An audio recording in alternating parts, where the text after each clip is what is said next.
চিন্তা তো হবেই মা। তুমি জানো আমরা দুজন কত ভালো বন্ধু। জানো মা, খনার চরিত্রের দুটো দিক আছে। চরিত্রের দুটো দিক আছে মানে? মানে কখনো কখনো সে আমার ভালো বন্ধু, আমায় সাহায্য করে, আমার কথা ভাবে, একদম সাধারণ মানুষের মতো। আবার কখনো কখনো তার আচার আচরণ একজন রাজকুমারীর মতো, উগ্র, নির্দয়, দাম্ভিক। মিহির, এসব কি বলছো কি তুমি? হ্যাঁ মা, আমি ঠিকই বলছি।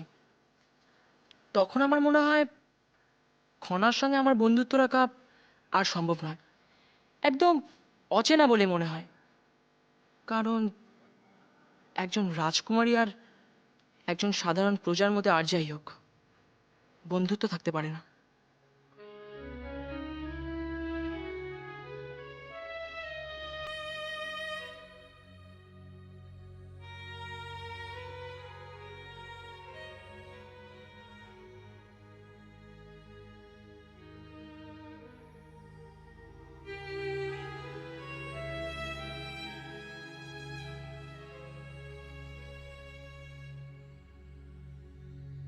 কারো অনুরোধের মধ্যে যদি কোনো বিপদের সম্ভাবনা লুকিয়ে থাকে, তাহলে সেই অনুরোধ রক্ষা না করাই ভালো।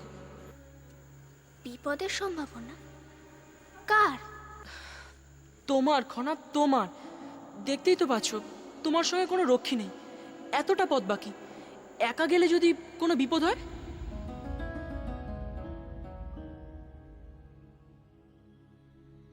দেখুন তো রাজকুমারী, কেমন চমৎকার হয়েছে।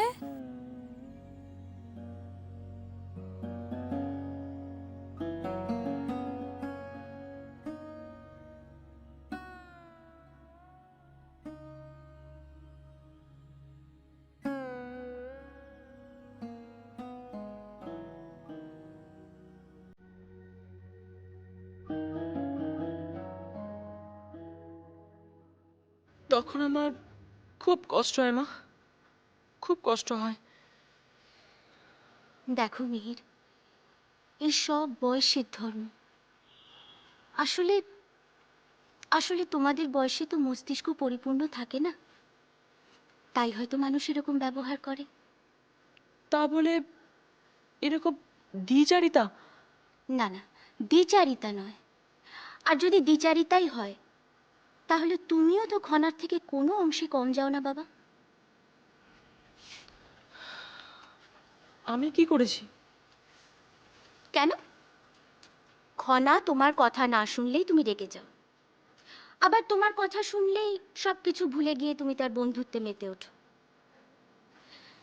দেখো মিহির, তুমি খনার বন্ধু হতে পারো, কিন্তু আমিও কিন্তু খনাকে খুব ভালো করে চিনি।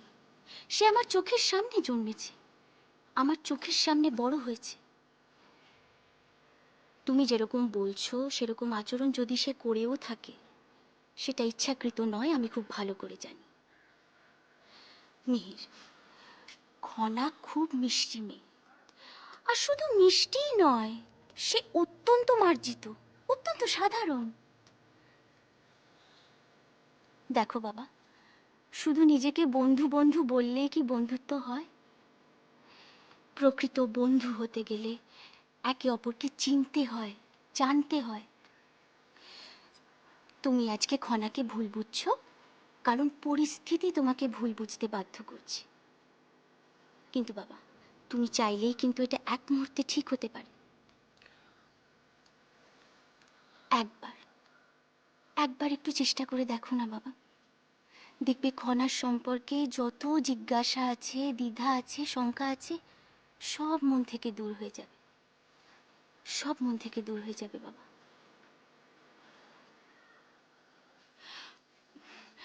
আমি? হ্যাঁ যশোধরা, তুমি, একমাত্র তুমিই পারো মহান আমাকে মুক্ত করতে। না না মাসুমা, আমি ঠিক করেছি যে এসব বিষয়ে আমি আর থাকবো না। আর তাছাড়া এ বিষয়ে যা কিছু সিদ্ধান্ত নেবার সব দাদাই নেবেন। আমি তা জানি যশোধরা, কিন্তু তুমি চাইলেই পারো উপতিষ্যকে দ্রুত এ ব্যাপারে সিদ্ধান্ত নিতে বাধ্য করতে। তাতে লাভ? তাতে লাভ? তাতে লাভ হলো তোমার ভাই দাদার মুক্তি আর তোমার পুণ্যার্জন। আমার পুণ্যার্জন মানে? শোনো যশোধারা, গর্ভবতী মায়ের সব সময় এমন কিছু করা উচিত যাতে তার পুণ্য হয়। এতে কিন্তু তার গর্ভস্থ সন্তানের ভবিষ্যতে মঙ্গলময় হয়। যশোধারা, চিরটা কাল তুমি তোমার ভাই দাদাকে আপন দাদার মতো ভালোবেসে এসেছো, শ্রদ্ধা করে এসেছো। আজ যদি তাকে তুমি মুক্ত করতে পারো, তাহলে তোমার ভাই দাদা তোমাকে দুহাত ভরে আশীর্বাদ করবে। আর কে না জানে আশীর্বাদের শক্তি কত প্রবল। কিন্তু আবার কেন কিন্তু যশোধারা? শোনো যশোধারা, গর্ভবতী মায়ের যেমন পর্যাপ্ত বিশ্রাম, পরিপুষ্ট আহারের প্রয়োজন হয়, তেমনি কিন্তু আশীর্বাদেরও প্রয়োজন হয়। যশোধরা, কি ভাবছো? ভাবছি যে ভাই দাদা তো আমার স্বামীকেও বন্দি করেছিলেন। সেদিক থেকে বিচার করলে ভাই দাদাকে সাহায্য করা কি আমার উচিত হবে? কেন উচিত হবে না যশোধরা? এর পরেও তুমি যদি মহান আমাকে মুক্ত করতে পারো, তাহলে তো তাকে তুমি ক্ষমা করে দিলে।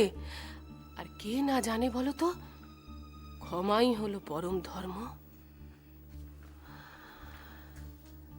যশোধরা,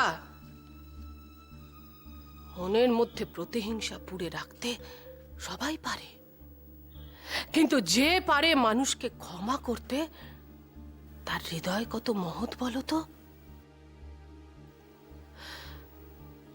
আজ যদি তুমি মহান আমাকে মুক্ত করতে পারো, তাহলে গোটা সিংহলের লোক তোমার দিকে আঙুল তুলে বলবে, দেখো দেখো, এই সেই নারী যে তার স্বামীর সাথে অন্যায় যে করেছে তাকেও ক্ষমা করে দিয়েছে,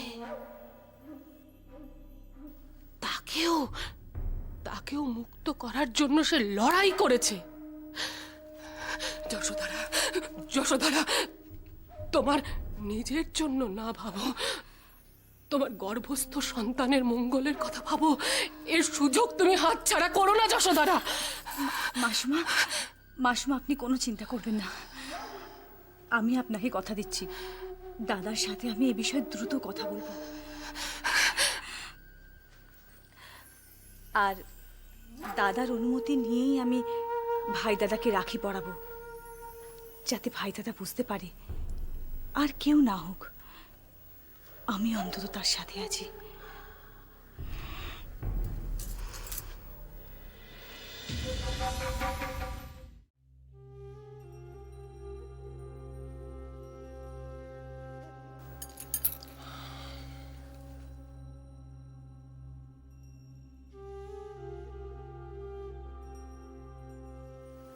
দাদা, এই দেখো, দুজনে একেবারে একসাথে। হঠাৎ? নিশ্চয়ই কোনো প্রয়োজন ছিল। কেন উপতিষ্য, আমার কি কারুর সাথে কোথাও যাওয়ার উপায় নেই? নিষেধাজ্ঞা জারি হয়েছে বুঝি? এই দেখো, আমি কি কোনোদিন এই কথা বলেছি? না না, তা নয়। আমি ভাবলাম যে দুজনে একেবারে একসাথে এই সময় নিশ্চয়ই কোনো দরকার ছিল। শুধু ওনার নয় দাদা, আমারও তোমার কাছে কিছু চাওয়ার আছে। বলতে পারো আমি আর উনি একই জিনিস তোমার কাছ থেকে চাইতে এসেছি। মাসুমা যখন এসেছেন তখন বিষয়টা নিশ্চয়ই মহানামা সম্পর্কিত। আর যদি তাই হয়, আমাকে অত্যন্ত সতর্ক থাকতে হবে। কি ভাবছো দাদা? হ্যাঁ, না মানে কিছু ভাবছিলাম না। বলছি যে দেখো যশোধরা, তুমি নিশ্চয়ই এমন কিছু আমার কাছে চেয়ে বসবে না যেটা আমার পক্ষে দেওয়া অসম্ভব। দেখো, আমি যেমন তোমার দাদা, তেমন আমি এই সিংহলের রাজাও। আশা করি তুমি আমার দিকটাও দেখবে। দাদা, তোমার কাছ থেকে যা চাইবো তা কিন্তু আমায় দিতেই হবে। আর দেখো, ভাতৃবন্ধন উপলক্ষে কিছু না কিছু উপহার তোমার কাছ থেকে আমার প্রাপ্য। তবে বিশ্বাস রাখতে পারো, অসম্ভব কিছুই চাইবো না তোমার কাছে। যশোধরা, তোমার কথা শুনে সত্যি আমি অবাক হয়ে যাচ্ছি। তুমি একজন দেশের প্রধানমন্ত্রী স্ত্রী, কি করে তুমি বলো যে তুমি যা চাইবে তা তোমাকে দিতেই হবে? সবার পক্ষে সব সময় সবকিছু দেওয়া সম্ভব নয় যশোধরা। একজন পরিণত মহিলার এরকম অপরিণত আচরণ কি শোভা পায়? জয়দ্রথ, চুপ, একেবারে চুপ, আর একটা কথাও নয়। ছি ছি জয়দ্রথ, যশোধরার এই শারীরিক অবস্থা, এই অবস্থায় কি তোমার এইভাবে কথা বলা উচিত ওর সঙ্গে? ছি ছি। আর তাছাড়াও আমার বোন, দাদার কাছে এইটুকু আবদার করতেই পারে। এই যশোধরা, দেখি দেখি দেখি, আহা, কে তোমার? বলো, দাদার কাছে তোমার কি চাই? তুমি যা বলবে আমি তাই দেবো, আপ্রাণ চেষ্টা করব। বলো। নিজের জন্য কিচ্ছু চাইছি না দাদা। যবে থেকে সিংহলে এসেছি তবে থেকে তোমায় আর ভাই দাদাকে একসঙ্গে রাখি পরিয়েছি। ভেবেছিলাম জীবনের শেষ দিন পর্যন্ত তাই করব, কিন্তু কিন্তু ভগবানের কি নিষ্ঠুর পরিহাস দেখো। এবছরই ভাই দাদা নজরবন্দি। দাদা, দাদা তুমি কি একদিনের জন্য ভাই দাদাকে মুক্তি দিতে পারো না? আমাকে আমাকে এবছরও তোমাদের দুজনকে একসঙ্গে রাখি পরানোর সুযোগ করে দাও না দাদা। কিন্তু যশোধরা, না দাদা, আমি না শুনবো না। তুমি আমায় ফিরিয়ে দিও না দাদা। যশোধরা, দেখো, তুমি এভাবে কেঁদো না। আমি বুঝতে পারছি তোমার তোমার সব কথায় যুক্তি আছে, একটাও অযৌক্তিক নয়। কিন্তু দেখো, তোমাকে আমি আগেও বলেছি, এখনো বলছি, আমি তোমার দাদা হওয়ার সঙ্গে সঙ্গে আমি সিংহলের রাজাও। আর মহানামার এই বিষয়টি এখন আর পারিবারিক বিষয় নেই। এর সঙ্গে সিংহলের ভবিষ্যৎ, সিংহলের রাজনীতি পুরোটাই জড়িয়ে গেছে। যশোধরা, দেখো, আমি যদি মহানামাকে মুক্তি দিই তাহলে তার সঙ্গে সঙ্গে অন্যান্য বন্দীদেরও মুক্তি দিতে হবে। আর সেটা কি সম্ভব যশোধরা? তুমিই বলো, সম্ভব? উপদেশ্য, মহানামার সাথে তো বাকি বন্দীদের পার্থক্য আছে। সে তো সাধারণ একজন বন্দী নয়, সে এদেশের রাজকুমার। শুনুন মাসুমা, কুমার সাধারণ বন্দী নয় বলেই তাকে মুক্তি দেওয়া সম্ভব নয়। কারণ দেশের সমস্ত মানুষের কুমারের উপর নজর রয়েছে। আর যদি কুমারকে মুক্তি দেওয়া হয় তাহলে মানুষের কাছে ভুল বার্তা পৌঁছবে। সবাইকে জানানোর কি প্রয়োজন আছে? গোপনে কি ভাই দাদাকে মুক্তি দেওয়া যায় না? যায়, কিন্তু প্রাসাদের রক্ষীরা, দাসীরা, তারা তো সব জানতে পারবে। তাদের মুখ তুমি কি করে বন্ধ করবে যশোধরা? আর প্রজারা জানতে পারলে শুধু মহারাজের ভাবমূর্তি নষ্ট হবে না, সমগ্র সিংহলের বিচার ব্যবস্থার উপর থেকে তাদের বিশ্বাস, আস্থা উঠে যাবে।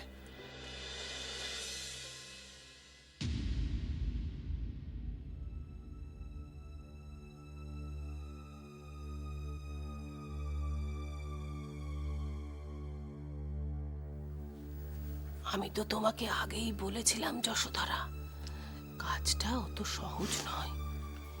কিন্তু তুমি হাল ছেড়ো না, যে করেই হোক তোমার ভাই দাদাকে মুক্ত করো।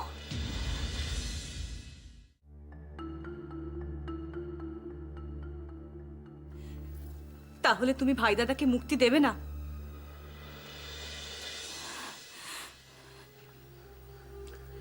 ঠিক আছে, তাহলে এবছর আমি কাউকেই রাখি পরাবো না। যশোধরা, তুমি জানো তুমি কি বলছো? জয়দ্রথ, দয়া করে চুপ করো, চুপ করো।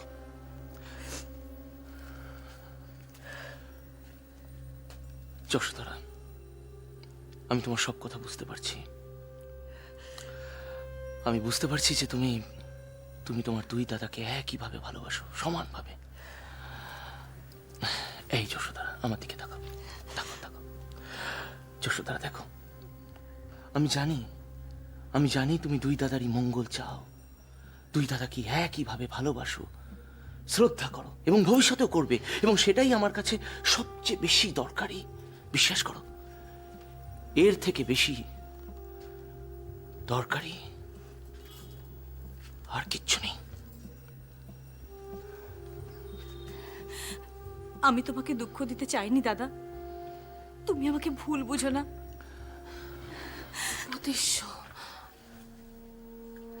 শুধুমাত্র একটি দিনের জন্য মহান আমাকে মুক্তি দাও, তুমি দেখো এতে তোমার দিদিও খুব খুশি হবে।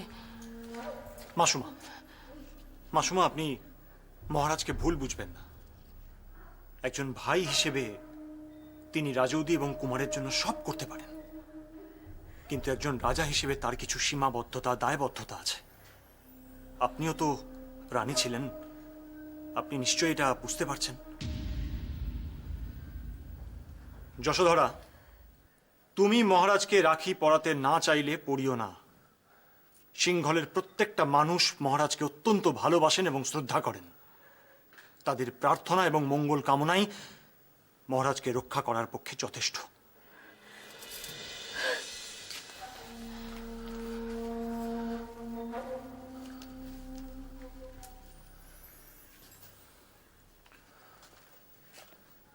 মহারাজ, আমি যশোধরার হয়ে আপনার কাছে ক্ষমা চাইছি।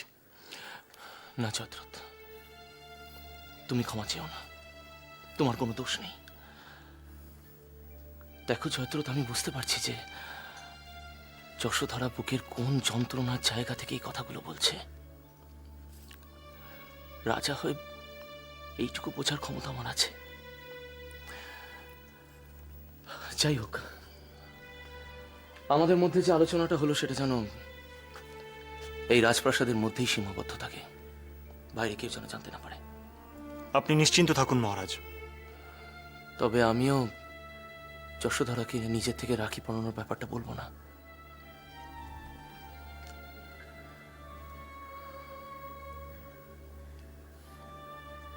আমারও মনে হয় সেটাই উচিত হবে মহারাজ।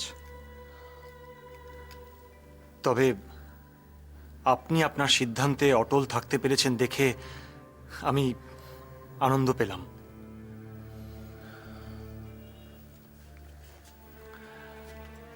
জয়দ্রথ,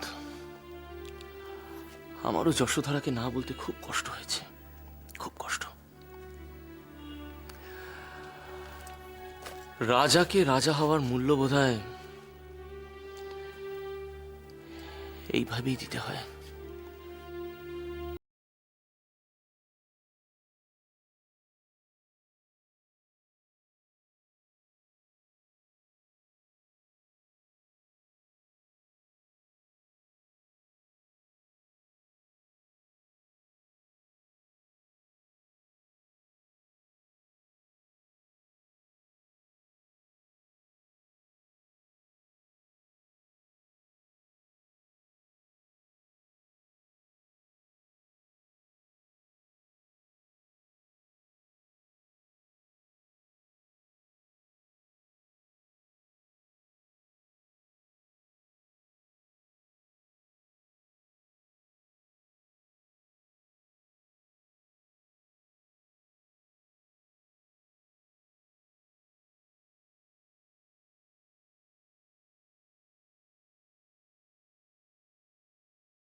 কি হয়েছে রাজমা?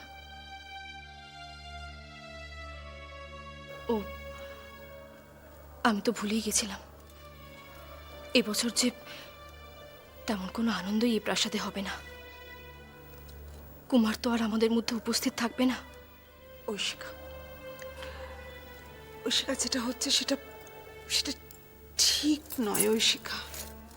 আমি জানি রাজিমা, কুমার থাকলে কত আনন্দ হতো বলুন তো, কত মজা হতো। এবছর সেই উৎসবের জৌলুসটাই আর থাকবে না, সব হারিয়ে যাবে। এসব কি হচ্ছে দেবী জাহ্নবী?